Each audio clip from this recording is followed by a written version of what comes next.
disappearance of Tara Calico. On the morning of September 20th, 1988, a 19-year-old woman climbed onto a pink bicycle in Belen, New Mexico, and rode out onto a quiet highway she had ridden 100 times before. She never came back. What followed would become one of the most haunting missing persons cases in American history. A story involving a mysterious truck, a photograph found 1,000 miles away, and a small New Mexico town that many believe has known the truth for over 3 decades. This is the story of Tara Calico. The Morning Ride. Belen, New Mexico sits about 30 miles south of Albuquerque, a small railroad town surrounded by open desert mesa and long, straight highways. In 1988, it was the kind of place where everyone knew everyone, and where a young woman riding her bike alone in the morning wasn't considered unusual. It was simply part of daily life. Tara Lee Calico had grown up in Belen.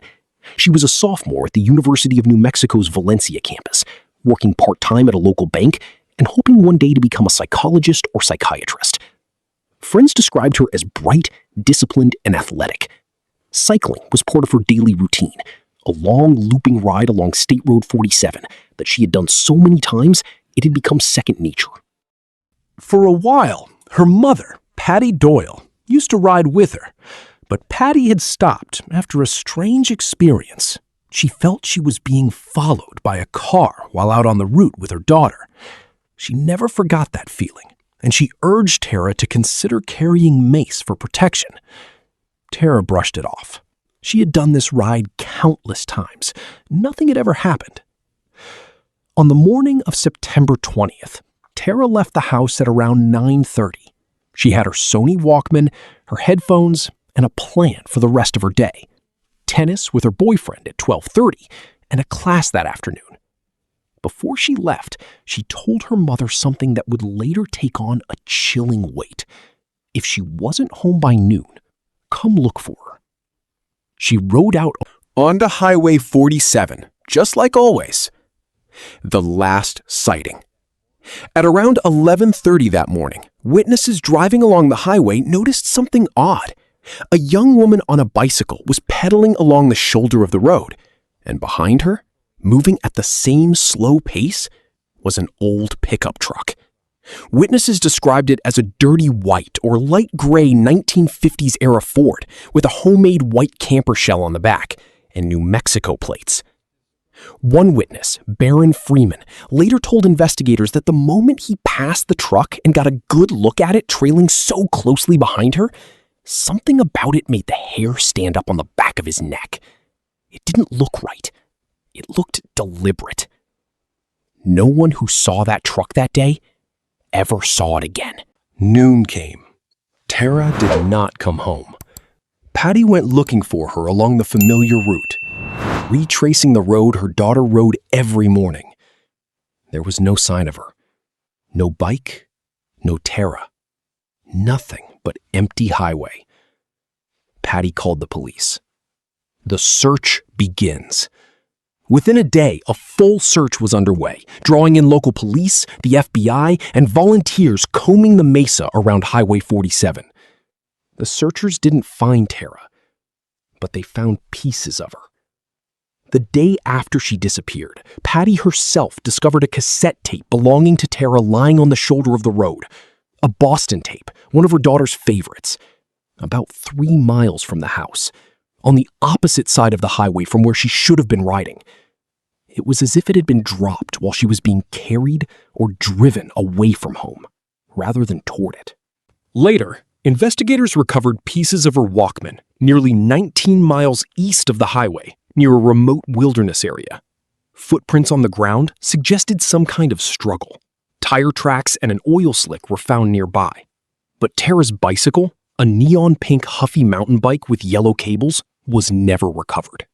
Neither was Tara.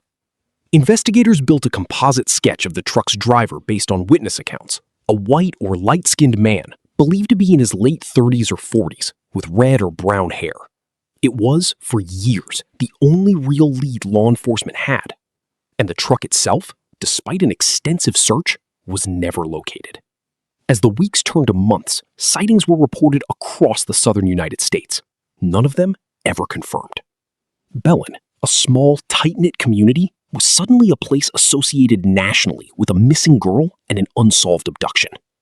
And then, 9 months later, the case took a turn that would Define it for the next 3 decades.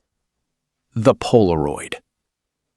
On June 15, 1989, a woman in Port St. Joe, Florida, roughly 1,500 miles from Belen, pulled into a convenience store parking lot. As she got out of her car, she noticed a white cargo van parked in the next space. When she came back out of the store, the van was gone. Lying face down on the pavement where it had been parked was a Polaroid photograph. The image showed a young woman and a boy lying together on what looked like sheets and a striped pillow, inside what appeared to be the windowless back of a van. Both had duct tape over their mouths. Both had their hands bound behind them. Beside them in the photo sat a paperback novel, My Sweet Audrina by V.C. Andrews.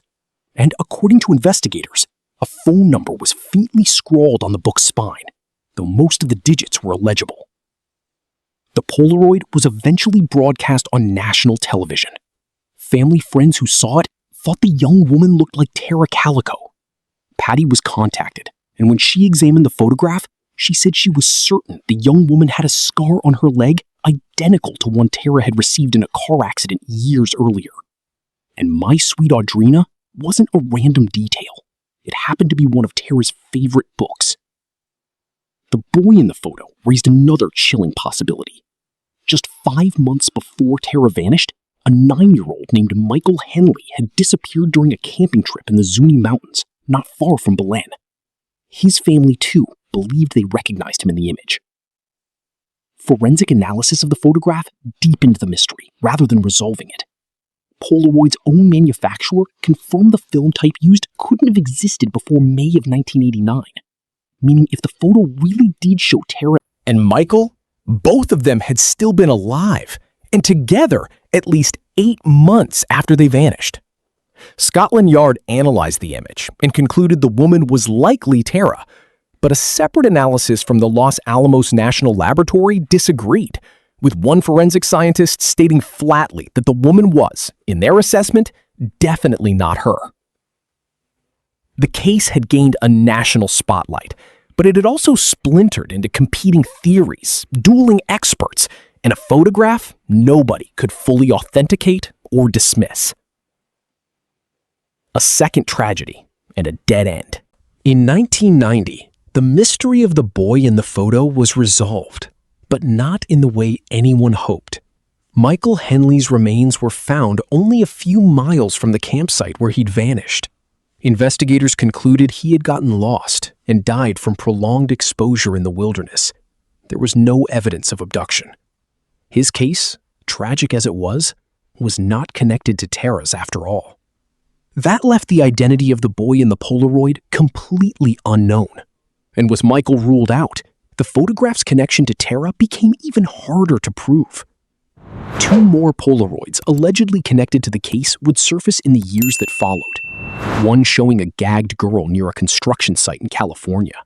Another showing a bandaged woman seated beside a man on an Amtrak train. Investigators would later come to believe the Amtrak photo, at least, was likely a hoax. Decades later, Lieutenant Joseph Rowland of the Valencia County Sheriff's Office, who took over the case, would say publicly that the photograph itself may not even be authentic at all, raising the unsettling possibility that the entire Polaroid trail, the piece of evidence that had defined the case in the public imagination for over 30 years, might have led investigators away from the real answer rather than toward it. Rumors closer to home. While the country focused on a photograph from Florida, a very different story was quietly circulating inside Belen itself. Locals in town had long whispered that they knew who was responsible. Not a stranger in a pickup truck from out of town, but people from within the community.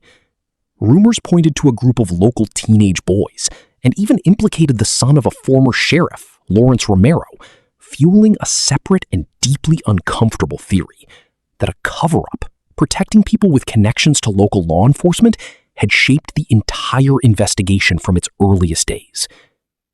Former Valencia County Sheriff Rene Rivera, who led the investigation from 1996 to 2011, developed his own theory that Tara had been killed by at least 2 local teenage boys, aided by 2 accomplices, and that their families had helped conceal what happened, possibly burying her remains somewhere in the county.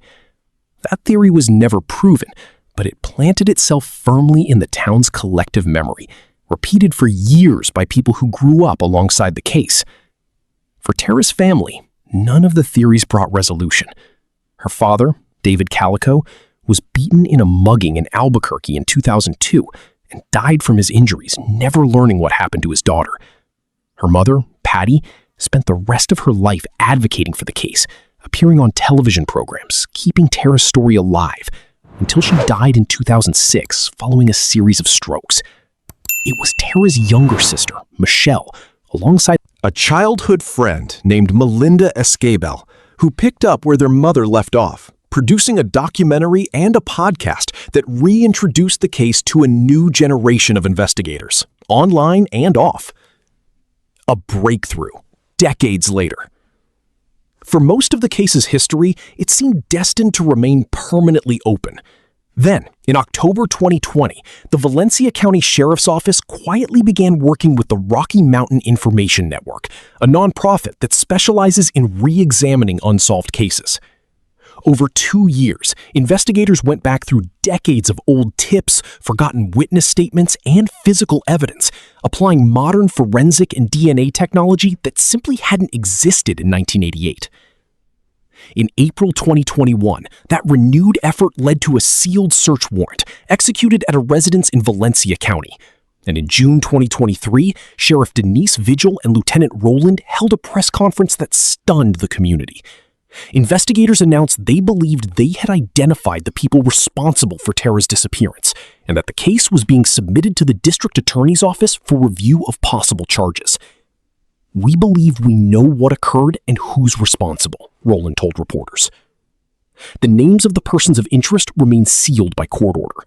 As of the most recent reporting, no arrests have been made, as prosecutors work through more than 3 decades of case files to determine whether charges under 1988 law can still be brought. Still waiting. 37 years after Tara Calico rode her bicycle out onto Highway 47 and never came home, her case remains open. No body has ever been found. No one has ever been formally charged. The pink Huffy bicycle she was riding that morning has never been recovered. The FBI continues to offer a $20,000 reward for information leading to her recovery, or to the conviction of those responsible. Investigators say tips still come in from around the world, more than 3 decades on. Somewhere in Valencia County, New Mexico, there may be answers that have existed for 37 years, known perhaps to people who have simply never spoken. For Tara's family, the hope is no longer for her safe return. It is simpler and sadder than that. To finally bring her home, and to know at last exactly what happened on the morning she rode out and never came back.